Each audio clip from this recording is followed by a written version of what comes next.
जी, अस्सलाम वालेकुम। मेरा नाम आयज़ा हैदर है और इस वीडियो में मैं कुछ टेक्नीक्स मेंशन करूँगी जो मैं अपने क्लाइंट्स के साथ यूज़ करती हूँ फ़िज़िकल वेलनेस के लिए। आप लोगों की कुछ ना कुछ फ़ीडबैक भी आना शुरू हो गई है, आई एम वेरी थैंकफुल। कुछ लोगों ने एनकरेज भी किया है, कुछ ने अच्छी सजेशंस दी हैं, जैसे एक था कि जी आपने अपना नंबर नहीं दिया हुआ, तो वो हर दफ़ा आप शेयर किया करें ताकि वो किसी ने कॉन्टैक्ट करना है तो ईज़ी हो जाए। और फिर एक खातून थी, उन्होंने कहा कि जी आपने there is nothing new and it's a waste of time. तो उनको मैंने ये रिप्लाई किया कि अभी तो मैंने किसी किस्म की कोई ख़ास इन डेप्थ कोई चीज़ें शेयर ही नहीं की। मतलब कोई टेक्निक्स जो होती हैं या वो अभी तो मैंने कुछ भी नहीं शेयर किया। अभी तो मैंने एक इंट्रोडक्शन दिया है कि मैं किन लाइन्स के ऊपर काम करती हूँ और मैंने कई दफ़ा वो रिपीट किया है ताकि लोगों को पता हो कि ये एक एक कॉम्प्रिहेंसिव सा प्रोग्राम है। क्योंकि हो सकता है कि फ़िज़िकल नॉलेज कई लोगों की मेरे से बहुत ज़्यादा हो कि किस तरह अपने आप को फ़िट रखना है और कैसे आपने ब्यूटी के लिहाज से कैसे आपने अपनी टेक्निक्स यूज़ करनी है, मेरे से बहुत ज़्यादा लोगों को होगी नॉलेज। लेकिन जो मैं ओवरऑल एक चीज़ देखती हूँ, वो सिर्फ़ ये नहीं होता कि फ़िज़िकल वेलनेस की तरफ देख लें या आप ये कर लें। मैं फिर एक कॉम्प्रिहेंसिव प्रोग्राम डिज़ाइन करती हूँ, तो ये मेरी एक आप समझें एक स्पेशल चीज़ है कि I work on the spiritual and emotional wellness plus social and physical wellness. तो आज मैं थोड़ी-सी फ़िज़िकल वेलनेस का आपको ये बताऊँगी कि मोस्टली जितनी भी मेरी टेक्निक्स हैं चाइनीज़ या जापानीज़ वो होलिस्टिक हैं और अगर मैं कोई चीज़ इनटेक के लिए बताती हूँ तो वो ऑर्गेनिक होगी। उसका आपके मेडिसिन्स के साथ और उसका किसी किस्म का कोई क्लैश नहीं होता। अब मेरे हस्बैंड जो हैं वो एक सीनियर फैमिली फिज़िशियन हैं, कंसल्टेंट हैं। तो ऑब्वियसली वो बड़ा इस पे स्ट्रांगली बिलीव करते हैं कि ये बड़ी रिसर्च के बाद दवाइयाँ बनती हैं तो ये दे वर्क। और जो मेरा बेटा है ही इज़ एन एडल्ट और वो कंप्लीटली बिलीव करता है कि फार्मास्यूटिकल इंडस्ट्री जो है वो बनाई इसलिए गई है कि लोगों को बीमार रख सके और उधर कोई हीलिंग नहीं होती, वो सिर्फ सिम्प्टोमेटिक रिलीफ होता है and they intend to keep you sick to to keep their industry going. So दोनों तरह के माइंडसेट्स दुनिया में मौजूद हैं। तो मेरा ये है कि मैं मिडल वे लेती हूँ, कभी ज़रूरत होती है तो मैं मेडिसिन ले भी लेती हूँ और अगर नहीं होती तो मैं I I strongly rely on these self healing techniques, क्योंकि ये मेरा पक्का बिलीफ है। आप मेडिसिन लें या ना लें जो भी है, लेकिन बॉडी को अल्लाह ने इस तरह बनाया है कि वो अपनी हीलिंग खुद कर सकती है। उसके अंदर without even medicine full potential है हील करने का। सो मेरे जो इस बिलीफ के पीछे ये है कि मैंने खुद पर्सनली वो चीज़ें ट्राई की हुई हैं। अब जिस तरह कुछ अर्सा पहले मैं कुछ ऐसे ही उल्टा-पुल्टा सा मैं कोई एक मिशन सा कर रही थी। तो वो घर वालों ने कहा भी कि जे ज़रा एम्बिशियस किस्म का है, फिज़िकल ज़्यादा तुम्हारी इसमें कुछ एक्टिविटी सी हो रही है तो बी केयरफुल। लेकिन वो मैं कर रही थी ऐसे ही शौक से। तो वो मेरा बहुत ज़्यादा नी मैंने अपनी ट्विस्ट कर ली और मुझे वो तकलीफ़ सी शुरू हो गई। तो मैंने कहा अब मैंने अगर ये बताया किसी को कि जी मैंने ये पूरा अपना कुछ कर लिया गलत सा, तो वो फिर यही कहेंगे कि तुम्हें मना किया था कि ना ये करो। और एनीवेज़ वो मैंने फिर कहा कि अच्छा मैंने इसको सेल्फ हील करना है और I practice those self healing techniques, क्योंकि ज़ाहिर है जब बंदा बीमार होता है या इंजर होता है तो फिर ही वो आपको अपने ऊपर अप्लाई करने का मौका मिलता है ना। If you are overall healthy तो वो कई दफ़ा आप वो टेक्निक्स यूज़ कर भी रहे होते हैं तो आप वैसे ही हेल्दी हैं। तो जब कोई बीमारी होती है या कोई तकलीफ़ आती है फिर आपको पता चलता है कि अच्छा अब मैंने ये किया था और अब इसका ये रिज़ल्ट है। सो जब मैंने वो किया, विदिन अ फ्यू डेज़ मेरी वो स्वेलिंग और दर्द और वो सारा कुछ गायब हो गया without taking any medicine. So I think ये चीज़ें जो हैं ये डेफ़िनेटली वर्क करती हैं और जो मुझे फीडबैक अपने क्लाइंट्स की तरफ से मिलता है। एक खातून को मैंने बताया कुछ उनको इश्यू हो रहा था ब्लैडर का। तो वो उस अर्ली मॉर्निंग कल मतलब दूसरे दिन उनका उनका फ़ोन आया very excited and she said कि जी कमाल हो गया है कि वैसे तो मुझे वॉशरूम जाना पड़ता था 2-3 दफ़ा रात को, तो कल मैं बहुत पुरसुकून होके आराम से सोई हूँ और देयर वाज़ नो इश्यू। तो आई थिंक कि कुछ मेंटली भी आप उस चीज़ को कर रहे होते हैं कि जी मैंने बड़ा कोई स्पेशल सा काम किया है और अब ये मैं ठीक हो जाऊँगा। मेबी वो भी एक इफ़ेक्ट होता है, लेकिन दीज़ टेक्निक्स वर्क। अच्छा एनीवेज़ अब ये है कि जो किसी का कोई मेडिसिन का इश्यू हो रहा होता है, कोई वो पहले से ले रहा है या उसको ज़रूरत है, तो वो फिर मैं अपने हस्बैंड से कंसल्ट करके उसके प्रोग्राम के अंदर वो कुछ चीज़ें सजेस्ट कर देते हैं कि जी ये ट्राई करके देखें। और अब जिस तरह मैं इस चीज़ पे बहुत बिलीव करती हूँ कि आपका हर मिडल एज औरत और उससे पहले भी आपने लिम्फेटिक ड्रेनेज का अपना रोज़ जो है वो देखना है कि आपका वो आपने कुछ टेक्निक्स यूज़ करनी है। क्योंकि जितना रैपिडली ये कैंसर का हमें पूरे दुनिया में ये चीज़ फैल रही है, तो उसका आपको बहुत ज़्यादा ये ख़्याल रखना पड़ेगा कि ये जो आपके टॉक्सिन्स होते हैं बॉडी से, वो एवरी डे आप उनको रिलीज़ करें। क्योंकि जहाँ पे वो नालियाँ जो हैं वो उस वो होंगी, उसमें कोई ब्लॉकेड आएगा, तो वहाँ पे आपके ट्यूमर्स बनना शुरू हो जाते हैं, फिर कुछ मैलिग्नेंट होते हैं, कुछ बिनाइन होते हैं, लेकिन ये है कि वो इश्यू एक शुरू हो जाता है, वो फिर आपको एक्सप्लोर करना पड़ता है कि यहाँ पे ट्यूमर सा बन रहा है। तो लिम्फेटिक ड्रेनेज जो है, उसकी बहुत सारी टेक्निक्स हैं।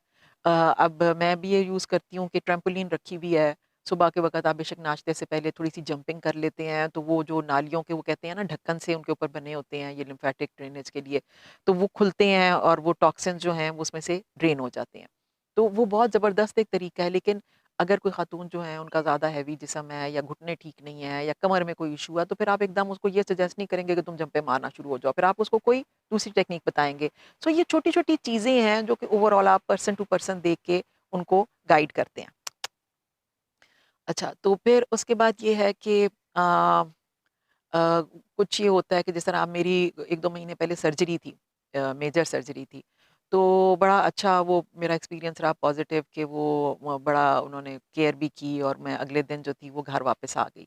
तो रास्ते में मैंने अपने आते हुए बेटे को कहा कि मैंने वो जो रिसर्च की थी उसमें ये चीज़ है कि फलाँ हर्ब जो है वो बड़ा काम करती है, जो इंटरनल आपकी हीलिंग होती है या कहीं पे कोई ज़ख्म हो, तो वो उसके लिए बड़ी होती है, तो वो मैंने अपने ऊपर भी ट्राई करनी है। और कहीं न कहीं से उसको ढूँढो और वो हर जगह से तो नहीं मिलती लेकिन किसी सुपर स्टोर से मिल जाएगी। तो हमने 1-2 स्टोर्स देखे और वहाँ से हमें वो मिल गई हर्ब।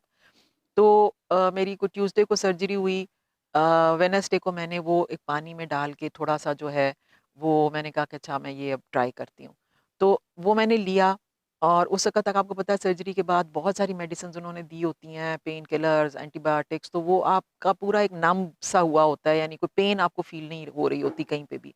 जब मैंने वो हर्ब ली, तो बाकायदा उसके लेने के कुछ सेकंड्स बाद अंदर एक सेंसेशन सी शुरू हो गई। बाकायदा आई कुड फ़ील, उस वक़्त तक तो मुझे नहीं फ़ील हो रहा था कि कहाँ पे कोई कट लगा होगा या जो कुछ भी इंटरनली। लेकिन वहाँ पे मुझे बाकायदा एक बर्निंग सेंसेशन एक एक लगा कि एक टी की सी शक्ल में मुझे एग्ज़ैक्ट उस जगह के ऊपर कोई एक सेंसेशन सी हो रही है। तो थोड़ी देर के लिए तो मैं थोड़ा परेशान भी हुई कि ओहो! अभी मैं एक मेजर सर्जरी से आई हूँ, इतना प्रोसेस था और सारा कुछ, तो ये ना हो कि कोई मसला हो जाए तो फिर वो क्या मैं डॉक्टर को बताऊँगी कि मैंने कोई हर्ब ले ली है, तो उसकी वजह से गड़बड़ हो गई है। लेकिन मैंने कहा अच्छा अब तो ले लिया ना, अब देखती हूँ क्या बनता है। तो आफ्टर अ फ्यू मिनट्स, 5 या 10 मिनट वहाँ पे वो बर्निंग सेंसेशन हुई और उसके बाद ठंडा-सा अंदर से मुझे एक ठंडक का एहसास हुआ। तो अगले दिन मैंने लिया तो वो कोई उसका रिएक्शन नहीं था, अगले मतलब वो बिल्कुल उसका कोई फ़ील नहीं हुआ कि कोई पानी गया। फर्स्ट डे बाकायदा वो चीज़ मुझे हिट की अंदर जाके। और उसके साथ-साथ मैं जो मेरी सेल्फ हीलिंग टेक्निक्स थी वो भी यूज़ कर रही थी। उसके साथ ये होता है कि टाँग आपने वो लगा के दीवार के साथ और आप मेरिडियंस को स्ट्रेच कर रहे होते हैं और वो एक है एक स्पेशल टेक्निक। तो वो मेरे बल्कि हस्बैंड की नज़र पड़ी तो वो परेशान सा हो गए। उन्होंने कहा तुम्हें किस पागल ने कहा है कि तुम इस मेजर सर्जरी के बाद तुम ये वाली हरकतें करो। तो मैंने कहा कि भई हीलिंग की ज़रूरत तो मुझे अब है। जब मैं ठीक हो जाऊँगी फिर मैं ये हीलिंग का करूँ, तो मैं साथ-साथ कर रही हूँ, मुझे कोई मसला नहीं हो रहा। तो आई एम केयरफुल। सो वो उसके साथ भी माशाल्लाह ठीक रहा। फिर जब वीकेंड के ऊपर गेस्ट्स आना शुरू हुए हाल-चाल पूछने के लिए, क्योंकि शुरू के दिन तो ज़ाहिर है सब यही कह रहे होते हैं कि जी अभी आप रेस्ट करें तो हम आएँगे। वीकेंड के ऊपर अल्हम्दुलिल्लाह कि I was feeling so much better कि मैं खुद उठ के नहा धो के मैं गेस्ट को मैंने ग्रीट किया, ड्राइंग रूम में बैठी, गपशप लगाई। तो वो बहुत हैरान हो रहे थे, जो भी मिल रहा था। उन्होंने कहा कि हमें तो था कि तुम बिस्तर के ऊपर बस लेटी होगी और हिल-जुल नहीं बंदा सकता, मेजर सर्जरी है, ये है, वो है। तो अल्हम्दुलिल्लाह तुम तो काफ़ी बेहतर लग रही हो, लेकिन टेक इट ईज़ी और ओवर एक्सर्ट नहीं करना अपने आप को। तो मैंने कहा नहीं, आई एम फीलिंग ऑलराइट, कोई ऐसा मसला नहीं है। और उसके फिर ये है कि आई थिंक हफ्ते या 10 दिन बाद मैंने कहा कि मैं बहुत बोर हो रही हूँ, तो मैं अपनी फ्रेंड्स की तरफ जाना चाहती हूँ। उनको मैंने कहा तो वो बहुत पहले हुई कि नहीं, नहीं देख लो, मसला ना कोई हो जाए या इट्स टू अर्ली। लेकिन मैंने कहा नहीं यार, मैं आई एम वेरी बोर्ड, तो बैठते हैं इकट्ठे कहीं पे, मैं आना चाह रही हूँ। तो उन्होंने कहा अच्छा फिर ड्राइवर के साथ आना, मतलब तुमने खुद ड्राइव नहीं करना और ये है, वो है। तो जब मैंने कहा अच्छा मैं देख लेती हूँ। जब मैं जाने लगी तो मैंने कहा कि मुझे बिल्कुल अपना कोई ऐसा ना कोई पेन फ़ील हो रही है, ना कोई और कोई इश्यू हो रहा है, तो मैं खुद भी ड्राइव कर सकती हूँ। तो मैं आराम से गाड़ी निकाली और मैं चली गई वहाँ पे, आराम से हँसे-बोले और वापस आ गई। सो जब आप मेंटली भी इस चीज़ को फ़ील कर रहे होते हैं ना कि हाँ, यू आर हीलिंग, आप यू आर फीलिंग बेटर, तो वो शायद मेंटली भी आपको कोई लग रहा होता है और बॉडी भी आपकी शायद ज़्यादा अच्छी तरह से कर रही होती है। मतलब आइदर वे जो भी कोई कॉम्बिनेशन है, इट गिव्स यू स्ट्रेंथ। तो मैंने जब डॉक्टर से पूछा था कि जी मैं कितनी जल्दी अपनी नॉर्मल लाइफ रिज्यूम कर सकती हूँ, मेरी बड़ी एक्टिव लाइफ है, तो मैं किस तरह बेड रेस्ट करूँगी या जो कोई, तो उन्होंने कहा कि जी महीना तो कहीं नहीं गया, 3 महीने तक आप थोड़ा सा बेहतर फील करेंगी और ज़्यादातर 6 महीने 7 महीने लगते हैं, फिर वो आपका एक तरह से होता है। तो ज़्यादातर तो यही है, लेकिन मैं आपको बता रही हूँ कि within days and weeks I was back to normal. अल्हम्दुलिल्लाह, अल्हम्दुलिल्लाह, अल्लाह मियाँ नज़र बद से बचाए। तो उसमें बहुत सारी चीज़ों का फैक्टर है, लेकिन ये कि आप ओवरऑल पॉज़िटिव फ़ील कर रहे होते हैं। Positivity, self healing, medicines, everything, मतलब वो एक कॉम्बिनेशन जो होता है वो आपको जल्दी चीज़ों से बाहर निकलने का एक मोटिवेशन देता है। सो इस किस्म की बहुत सारी टेक्नीक्स हैं और मतलब ईज़ी, डिफ़िकल्ट, मुख्तलिफ़ लेवल्स होते हैं, कोई कितना कर सकता है उसको प्रैक्टिकली। तो मैं इंशाल्लाह कोशिश करूँगी कि अगर आपका फ़ीडबैक मुझे मिलता रहेगा, तो मैं आहिस्ता-आहिस्ता, थोड़ा-थोड़ा करके उन उन चीज़ों को हाइलाइट करूँ। लेकिन ओवरऑल बात यही है कि person to person different designs बनते हैं, डिफरेंट आपको दिया जाता है कि भई ट्राई दिस, और मेरी टेक्निक का यही है कि उसमें ना कोई बहुत ज़्यादा आपका वक़्त लगता है और ना बहुत ज़्यादा आपको कोई जिम या कोई इस तरह के एफ़र्ट करने पड़ते हैं और ना उसमें टाइम बहुत ज़्यादा लग करना पड़ता है। वो स्लो एंड स्टेडी ग्रेजुअली आपकी लाइफ़ का एक हिस्सा बन जाता है और एवरी डे आप थोड़ा-थोड़ा सा अपने आप को इम्प्रूव करने की कोशिश कर रहे होते हैं, नो रेडिकल मूव्स। तो उसमें फिर जिस तरह होता है ना कि जी 1 महीने में फलाना कर लें, 2 महीने बाद ये देखें, उस तरह नहीं। स्लो एंड स्टेडी कुछ महीनों बाद जब अपना आप पहले से कंपैरिज़न करते हैं, तो आपको नज़र आता है कि मेरे में क्या-क्या चेंजेज़ आ रहे हैं। वो आपके चेहरे पे रौनक से आ रहे हों, क्योंकि मैंने अपना जो ब्रांड सा बनाया है ना, उसका मैंने नाम रखा था ग्लो विद आइज़ा। तो सारे बड़ा हँसे कि क्या तुमने, तो मैं ये चाह रही हूँ कि वो जो आपकी इनर ग्लो है ना, उसको हम टारगेट करें।